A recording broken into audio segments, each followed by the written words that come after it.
Hello again, everybody. Welcome back to Accounting 1101. If you've been following along at home or maybe in the parking lot of McDonald's taking their free Wi-Fi, you know we've been talking about inventory. In our last few videos, we've talked about different types of inventory systems. We've got a perpetual and a periodic. We've had a video talking about how to account for it when we buy inventory to put on our shelf. Now we're to the point where we're ready to start talking about how to account for it when we sell inventory. That's the whole point, right?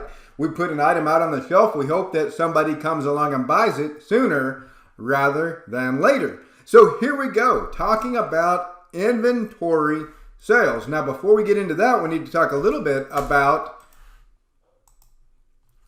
our new account. In our last video where we talked about buying inventory, we introduced the idea of the inventory account. And it'll go by maybe a couple of different names. I think in our book it refers to it as merchandise inventory. Sometimes you'll just see inventory. All right, so if you see one or the other, just know we're dealing with the exact same thing. Now, inventory is an asset account. You'll see that reported under current assets on the balance sheet. So when we talk about inventory, we talk about that inventory account, we're dealing with an asset account. As an asset account, it goes up on the debit side. It goes down on the credit side. All right?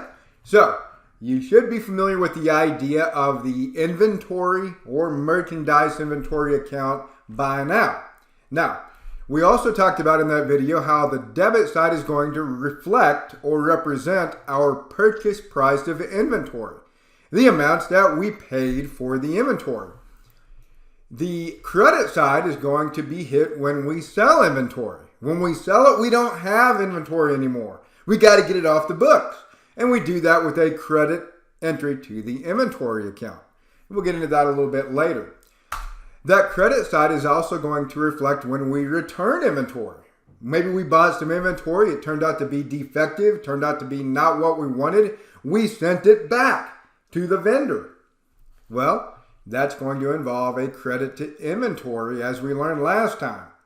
So that inventory account has stuff coming in, it has stuff going out. The debit side is the stuff coming in, the credit side is the stuff going out. We also talked about purchase discounts in our last video where when we maybe buy inventory on account, we pay off that bill early, we get a little break in the price of the inventory. Run that back through inventory as well, that discount. Pull it out of inventory. So all of that was in our last video. If I am speaking Greek and you have no idea what I'm talking about, it may be worth 20 minutes of your time to go back and check out that other video. As for the rest of us, we're going to keep on keeping on, and we're going to talk about sales transactions. How do we record a sale of inventory? So what I'm going to walk you through in the video right now, we're going to talk about what happens when we sell inventory. I'll show you when we sell it for cash. I'll walk you through a transaction where we sell it on account or where we sell it for credit. What happens when we get payment? Well, sometimes when we sell for credit, the customer pays off early. We give them a little bit of a discount. I'll walk you through that. I'll also walk you through what happens if the customer did not get a discount. Maybe they didn't pay early. Maybe no discount was offered to begin with. Then finally, we'll walk through what happens when the customer's not happy.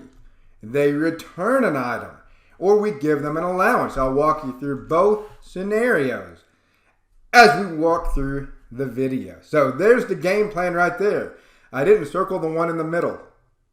I left that one out. So now they're all circled and we're ready to proceed. Our example business, if you've been reading through the OpenStax book, you know we're talking about CBS, California Business Solutions. They're a retail business selling computer hardware. So just a little background information on the business that we're looking at here. Also, a new account in play. We have a sales revenue account.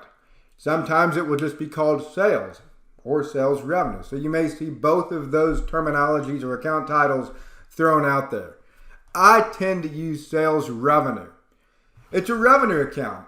In our last unit, we talked a lot about service revenue, when we'd mow somebody's grass or cut somebody's hair, providing a service, and we used an account called service revenue to keep track of it. This account's going to work the exact same way. It's a revenue account. It's going to go up on the credit side, going to go down on the debit side. We're going to use our account, sales revenue, when we sell a product. Use that to keep track of the amounts that we have sold. Revenue makes it go up.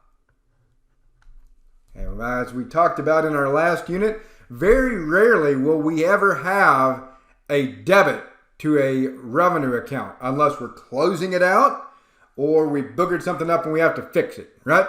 So most of the time we're just working on that side of the account, the credit side right there, when we're dealing with our new sales revenue account. All right, you ready? Here we go. Let's do a few journal entries here. An important point to make. Every time we sell an item of inventory, we have to make two journal entries. We have to make an entry to record the revenue and record the asset that we got from the customer.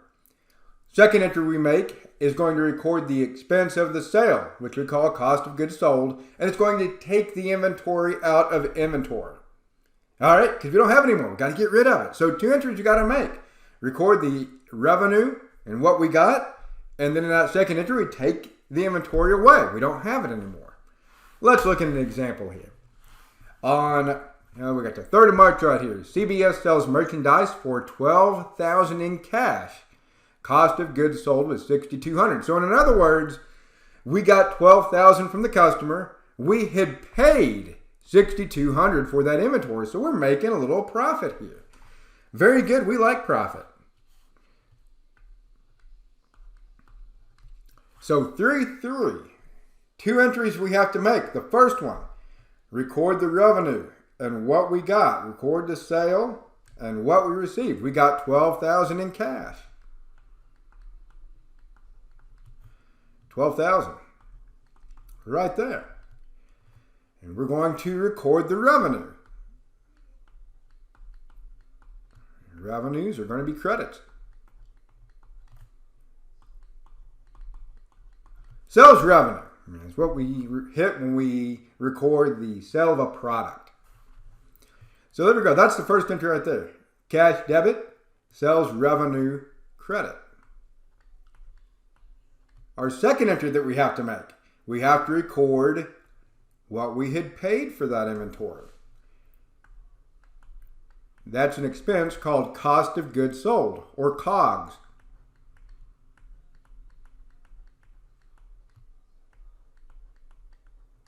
$6,200. And the other part of that entry, like I mentioned, we have to take that inventory out of the inventory account because we don't have it anymore. Goodbye, inventory. Hopefully you have found a good home with your new owner. Boom. Just like that. That's all there is to it. We make that set of entries every time we sell a product. All right. The only part that's going to change is that part right there. The asset that we received. Sometimes we get money. Sometimes the customer is going to pay later.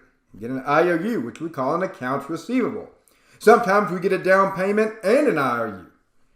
And so that's really the only part of that set of entries that changes. All right, so got that in there. Let's look at it from a T account standpoint. Sold merchandise for $12,000. If we put those entries and post them to our T accounts here, our cash goes up $12,000. Sales revenue goes up $12,000. We had a $6,200 debit to the expense account, cost of goods sold, which came out of our inventory. So there you have it. I mentioned we made a profit on that sale. You might think, well, wait a second. I don't see a profit account. There is no profit account. There is no net income account, right? It's just a calculation. Revenue minus expenses is our profit. So on that particular sale, we had $12,000 in revenue. We had $6,200 that we had paid for the inventory that we'd sold. That's our expense right there, cost of goods sold. We subtract the expense out of the revenue, and we get, oh man, I'm not going to try to do that math in my head. I'll booger it up. $5,800. There we go. So that's our profit right there. Again, it's not an account called profit. There's not an account called net income. It's just a calculation, right? We made $5,800 profit on that sale. Gross profit. All right. Moving along. That was if we had sold inventory for cash. What if we sold it on account? Let the customer pay later on. I've got your back on that one too. April 10. CBS sells merchandise on account to a customer for $15,000. Terms in 15. Cost of goods sold was $8,000. So, terms in 15. Remember from our one video, credit terms, and 15 just means net 15, meaning no discount. You pay within 15 days or you're late. And then we send somebody to your place and they hit you in the kneecaps with a crowbar and we get our money. That's the fun part of accounting that they don't tell you about when you send people to collect bills for you. Mafia style. 410. All right, so we didn't get cash. We sold the merchandise for $15,000. Customer's going to pay later on. That is an accounts receivable.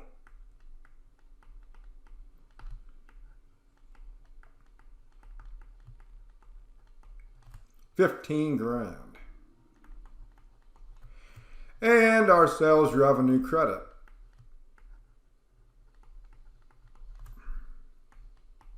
Hopefully you're following along here. You can write these out by hand. You can print the journal pages off of the PowerPoint and fill them in that way. As I have mentioned numerous times, the entries are hundreds of years old. They don't change. You learn them once, you'll always know how to record that transaction. Second part, we have to record the cost of goods sold, what we had paid for that inventory. $8,000.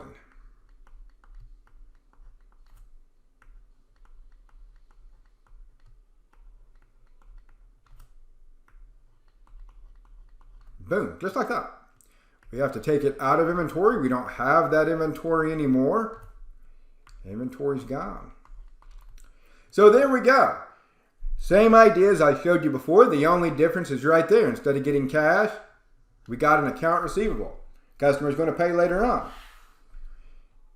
We let them do that in order to sell more, don't we? And that's kind of why businesses extend credit. It helps them sell more product. People tend to buy more when you give them credit, and they don't have to pay cash up front. So here we go, $15,000. Go ahead and post over to the T accounts here. And this is where we had made that entry. First part of the entry, debit account receivable, credit revenue, sales revenue. Cost of goods sold, we debited $8,000 in our entry and credited inventory, $8,000. So once again, no profit, no net income account. If we look at that particular sale, we had $15,000 in revenue minus $8,000 in expenses, cost of goods sold. That is a $7,000 profit we made on that particular transaction. All right.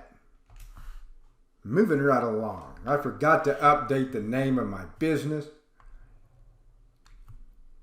CBS received a payment from a customer for the full amount of the April 10th sale. The customer came through. We thankfully do not have to break out the crowbar and hurt any knees. We can simply collect the payment that we were entitled to, because on 4/15, or 4/15 I should say, customer comes through and they pay us back. So cash goes up.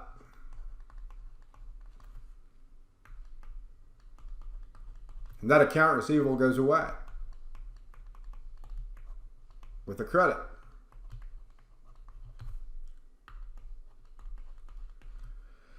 Notice there was no discount on that particular transaction. The original credit terms were N15, net 15. There was no 210 in front of it, or 315, or 410, or whatever kind of terms you want to think of.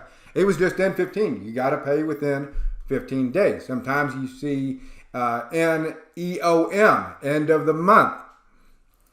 No discount, just pay at the end of the month. So There we go. We've done the transaction where we sold inventory for cash. We've done the transactions where we have sold inventory on account and then collected the customer's payment. So what do we have going on now? How about a caffeine break? Go get you some caffeine, get you an iced latte, get a Mountain Dew, a Dr. Pepper, whatever floats your boat. And we'll pause the video. When you're ready to go, come back. We'll talk about sales discounts and we'll talk about sales returns and allowances. I'll give you a moment to do that. Pause it and then come back and see me after you're ready with a little bit of caffeine. All right, hopefully you're ready to go. We're going to break out two final groups of transactions right here. Start with our sales discounts, which leads me to another brand new account. We have a sales discount account. This is a contra revenue account, meaning it's a revenue account, but it works in the opposite way. It's designed to offset sales revenue. Well, why is it offsetting sales revenue? Well, because when we give discounts, we don't want to just run it as a debit through sales revenue. We'd like to be able to keep track of it. So that way we can see how many discounts we're given. Maybe we're given too many. We want to cut out the discounts. All right, if we're losing money and really not gaining anything. So we have a sales discounts account. It is going to be used to record discounts we give to customers who pay their account receivable early. As a contra revenue, it's going to work the opposite direction of a revenue account. It's going to go up on the debit side, going to go down on the credit side. And again, when we're dealing with a sales discount account, almost everything we do is going to be on that debit side. The only time we're going to use the credit is when we're closing the account out. Okay? Or unless maybe we messed something up, we got to fix it. But for the most part, you're working on the debit side of that sales discount account. Contra revenue, like the old Nintendo game, right? You're from my generation, Contra. Up, up, down, down, left, right, BA start, and it would give you like 30 minutes. You could beat the game. It was so cool. Another 90s reference for you. All right, so let's do an example here. August 1, a customer buys 56 tablet computers. It's kind of like when you do the math problems in math class in junior high, and it's talking about like, the person buys 180 watermelons, and you're thinking, who buys 180 watermelons? What a dumb prompt. Yeah, it's the same thing. Who buys 56 tablet computers at one time? Apparently somebody that needs to do a lot of computing. They paid $300 a piece. 56 tablet computers, $300, and they bought it on account. So let's start right there. On 8/1, we sold 56 computers at $300 a pop. We're talking $16,800. Ooh. I'll math that out here for you. 56 times 300 equals. I want to do it one more time just to make sure I'm right here. I'm one take Martin. If I mess up the math, that's not going to be good. I'm not going to do another take. Got to make sure I get it right on the first one. 16,800. All right, on account. So we're going to debit accounts receivable. Expect to receive that money. 16,800 will credit sales revenue.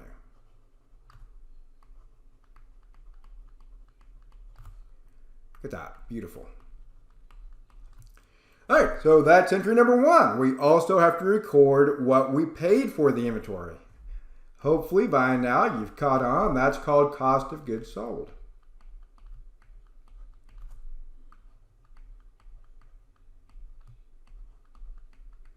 A little bit wonky because it's an expense account, but it doesn't have expense in the title. You just kind of have to know that is an expense account. We paid $60 per tablet. Look at the markup there. Beautiful markup. Paid 60, sold it for 300. 5 times what we paid for it. You love to see it. If you're a business, you don't like to see it if you're a customer. So 56 of them, $60 a pop, $33.60. And again, my math on that, 60 times 56. Boom, just like that. Take it out of inventory with a credit.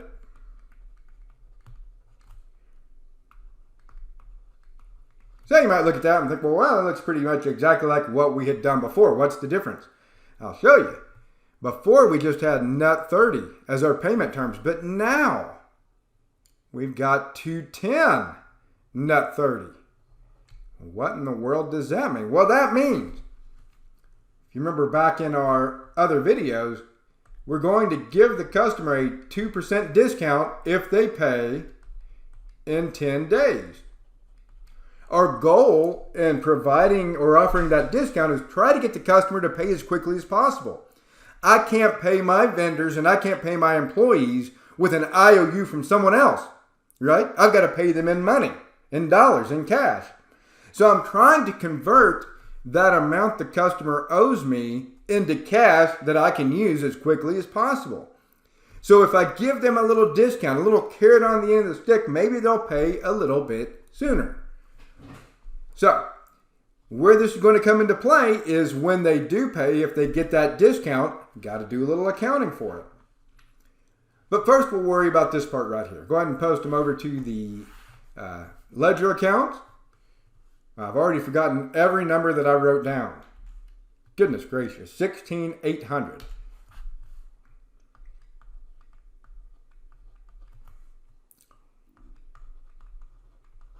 And then the other entry, cost of goods sold and inventory. Right? So there, we got that posted. Now, we're going to assume the customer pays within the discount window, meaning they pay off the entire amount they owed, $16,800, within 10 days. So we look, August 10th, they are paying us back. They're within that discount window. So they're going to get a 2% discount. 2% discount on what? The amount they owed? $16,800. So 2% times $16,800, $336 discount that we are going to grant that customer for paying a little bit earlier than they needed to or had to. So here we go. How's this going to work? Customers paying us back what they owed, getting a little discount. They're paying us back. We know cash is going to be involved, right? Paying us off their receivable, so we're going to get cash in the deal. We also know the amount they owed is going to go away. That receivable is going to go away with a credit. You'll notice I skipped a line here. I'm pointing at the screen instead of using my, like you can see me pointing at the screen. Crazy. 16,800. All right, so that was the total amount the customer owed, but they didn't pay back that entire amount because they got a $336 discount. So there's our new account. Sales discounts. How about that? Entry has to balance, right? The difference between what they owed and the discount is the amount of cash that they will have paid. So we could do this one of two different ways, gang. We could basically take that receivable, subtract out the discount, so 16,800 minus 336 gives me 16,464.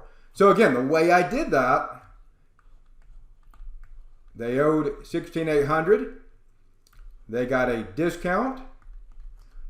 Subtract that discount out. The amount they paid would have been 464, 16,464. The other way I could have done that, we gave them a 2% discount, which means they paid 98% of their bill. I could have taken the original amount they owed, multiplied it by 98%. Got the exact same thing. So you can look at it either way you want to, whatever makes sense to you. The math is going to come out the exact same either way. I'll let you handle that part however you want to. But that's the entry right there. So we go to the ledger accounts here. And once again, I've already forgotten all the numbers that I put in. 16,464. And we had a receivable of 16,800 to start off with, didn't we? And we just collected on that. So now, no receivable left. It's gone. We did a sales discount of what, $336, I think it was? Yeah, $336. So there we go. That's basically what happened. Now, I mentioned in the slide before already, but I think it'll help to have a visual to kind of understand what I'm talking about. You might think, well, why can't we just put that 336 and run it back through sales revenue instead of having to go through all that trouble? The reason we don't want to do that is because if we do that, we lose the identity of what that 336 is. By putting it in a separate account, we can track all the discounts that we give. And maybe at the end of the year, we see that we've given, $29,000 worth of discounts. And you might look at that and say, well, that's too many. We need to reduce it from a 2% to a 1%, or maybe eliminate it completely, right? And so if we don't have that separate account that we're putting those discounts into, we lose the ability to manage it and understand what's going on if we would just run it all back through revenue. Hopefully that makes sense. So what if, let's just assume the customer misses the discount window. They didn't pay early enough, didn't make it on time. Instead of paying early, they waited until August the 18th to pay the bill. That's fine. They just don't get a discount. We'll take the full amount, $16,800, and we'll credit the receivable.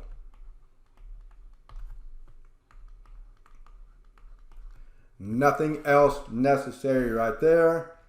As we can see, no sales discount going on. We already counted the revenue. All that would happen, we started with a debit in accounts receivable. We took the money from the customer, took their cash, the receivable goes away. Okay. So basically what we just saw, except for the fact that they didn't get a discount, didn't pay in time. Tough luck. Maybe pay earlier next time. Final topic. Hopefully you're still hanging around. If you need another shot of caffeine, a 5-hour energy, go grab it. You won't need the full 5 hours. We only need about another 10 minutes. We'll get you through here. Sales returns and allowances.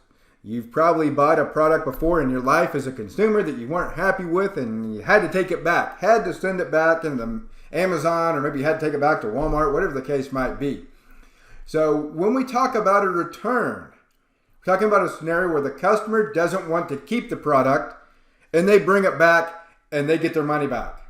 Get a refund. When we talk about an allowance, customer's not happy with the product, something's wrong with it. Maybe it's wrong color, maybe there's a little hole in it, maybe it's defective in some way. But instead of sending it back, they agree to keep the product if they get a little price break. Reduce the price a little bit for them. I'll keep the shirt with the hole in it if you give me $10 off of it. All right. So we have another new account. We're going to combine returns and allowances into one account. We're going to call it sales returns and allowances. Again, a contra revenue account, meaning it works in the opposite way of other revenue accounts. It's done to offset sales revenue, much like sales discounts that we just looked at. Using that account to record when a customer refund is given for a return or an allowance. And again, it's going to go up on the debit side, down on the credit. The action is going to be on this debit side. We hardly ever are going to be using that credit side unless we're closing the account. Put that in your notes. September 1, a customer buys 250 phones. They paid $150 each and paid in cash. CBS paid $60 per phone. All right, so here we go. A little math involved here, but we can handle that. They paid in cash. Entry number 1 is going to be to record where we sold it, what we got, and then the second entry, remember, record what we paid and take it out of inventory. We got a cash debit. We got a sales revenue credit. That's entry number 1. Entry number 2, recording what we paid, cost of goods sold, and we credit inventory. Now, the only question is, what are the numbers? Well, we got to do a little bit of math here. I'll put the math off until the end. What we sold, 250 phones at $150 a pop. $37,500 total. Must not be very good phones. You better remember the last time they paid $150 for a phone. I've never bought a new iPhone. I'm a Google Pixel guy. I don't think I've ever paid more than $300. But I don't think I've ever gotten a phone for $150. So there we go. We got our sale amount right there. We got to calculate the cost of goods sold. We paid $15,000.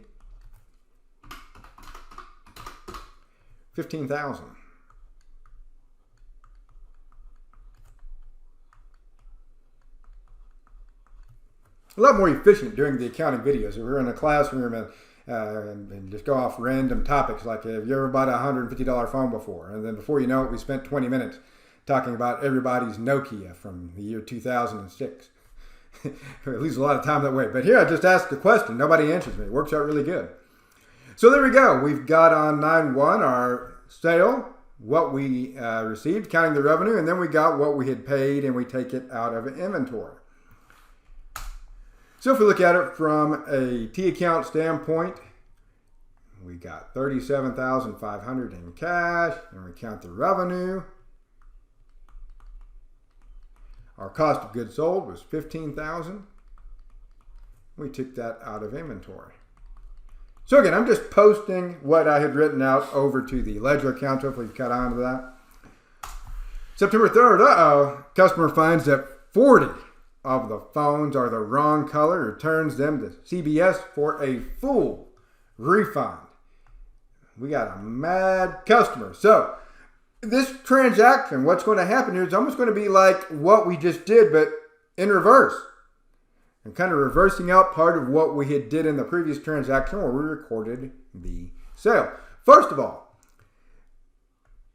we need to give that customer a refund for 40 of the phones. We took where they cost $150 for the customer. So that refund is going to be $6,000. So here comes our new account. Sales returns and allowances.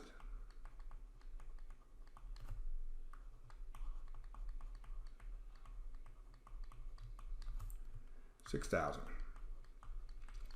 The customer paying cash, yeah, they paid in cash. We got to give them their money back.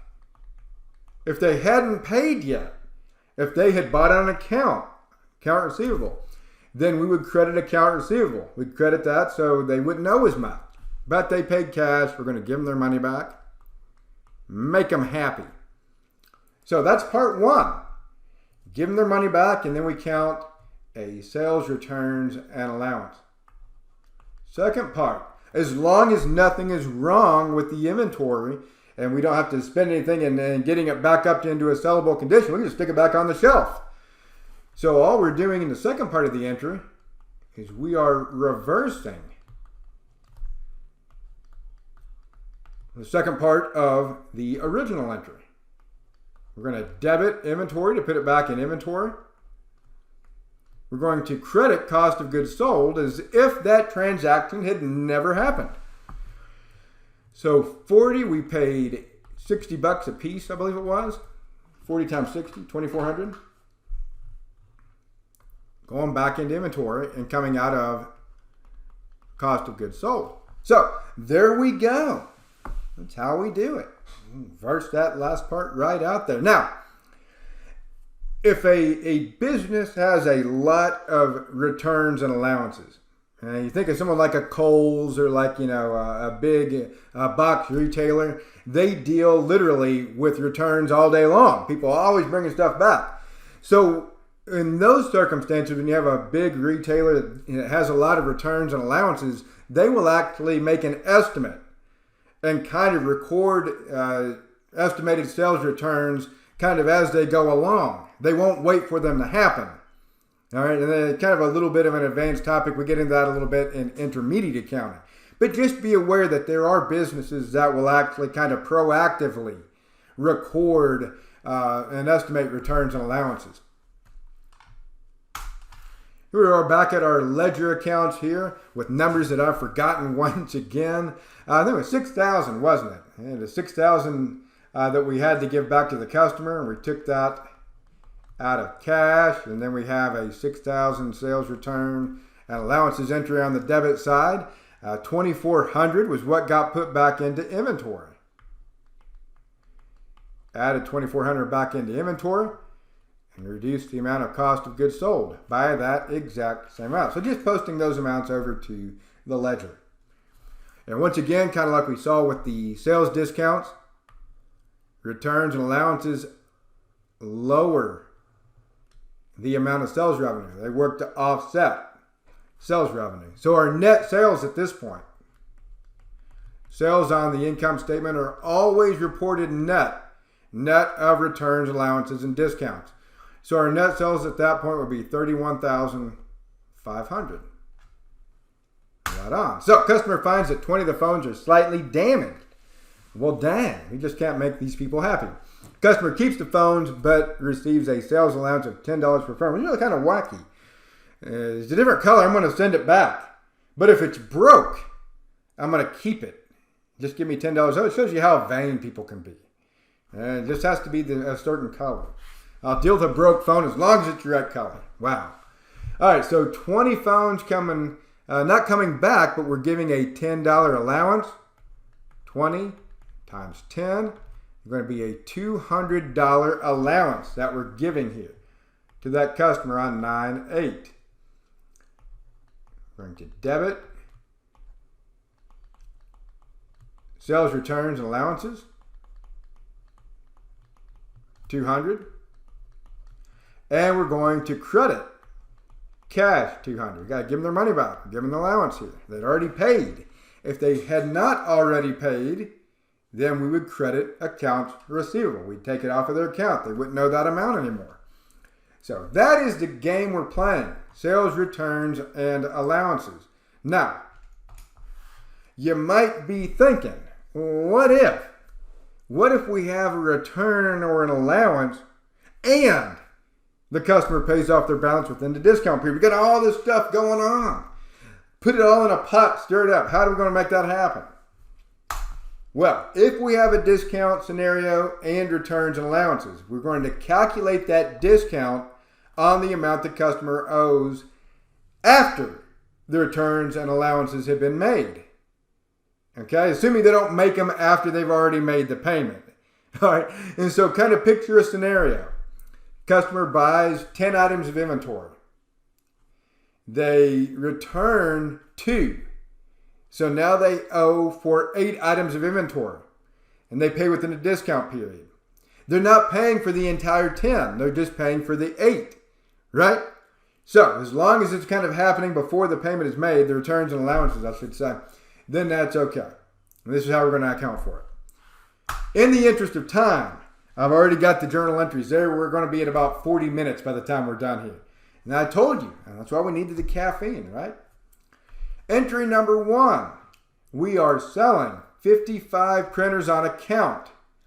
Credit terms, 10% discount if paid within 15 days. You have to pay within 40, net 40. So that entry, we have our receivable, we have our credit, I've been calling it sales revenue. There's our entry to record the sale. There's our entry to record cost of goods sold. And get rid of the inventory. So, nothing special or wonky about that. Next entry, you can see they have returned 10 printers right there. So we debit sales returns and allowances, we take off the amount from account receivable. They don't owe that $3,500 anymore because, well, they brought them back. We took them back. We turned around and stuck those printers right back into inventory. So at that point in time, the customer owed originally $19,250, but they returned $3,500 worth of goods. So their balance, they owe $15,750. If they pay within the discount period, that's how we're going to calculate the discount. We're going to base it off of that $15,750, assuming nothing else gets returned or no other allowances are going to be made. But we can't make that assumption because look what happens on October 10th. We give an allowance for 5 printers. Maybe they weren't the right color. I don't know. But we've given a $300 allowance for something wrong with 5 of the printers. So now that accounts receivable, they originally owed $19,250. We had a return. We had an allowance. So now the customer owes $15,450. Right on. $19,250 minus the $3,500 minus our $300. So here we go. How are we going to account for that when they pay? If they pay within the discount period. Terms are 10% discount if paid within 15 days. So the amount they owed was $15,450 after the returns and allowances. Multiply that by 10%, we get $1,545. So there's our sales discount amount, $1,545. Again, the key point here, we're calculating that sales discount reflecting the returns and allowances that have already been made. If we've made returns and allowances, the customer's made returns and allowances, then the discount needs to be taken after those were made. All right, cash amount, the difference between what was owed and the discount. So there we go. Wow, a flurry of accounting activity. We're clocking in right at 42 minutes. I'm going to go grab a Mountain Dew at Taco Bell. If you have any questions while I'm there, feel free to reach out, whether it's on the reading, whether it's on the homework assignment, or anything you've seen in the video. If you catch a math error, for instance. Hopefully it doesn't happen, but sometimes it does. Feel free to reach out. I would be happy to help. Until next time, take care, everybody.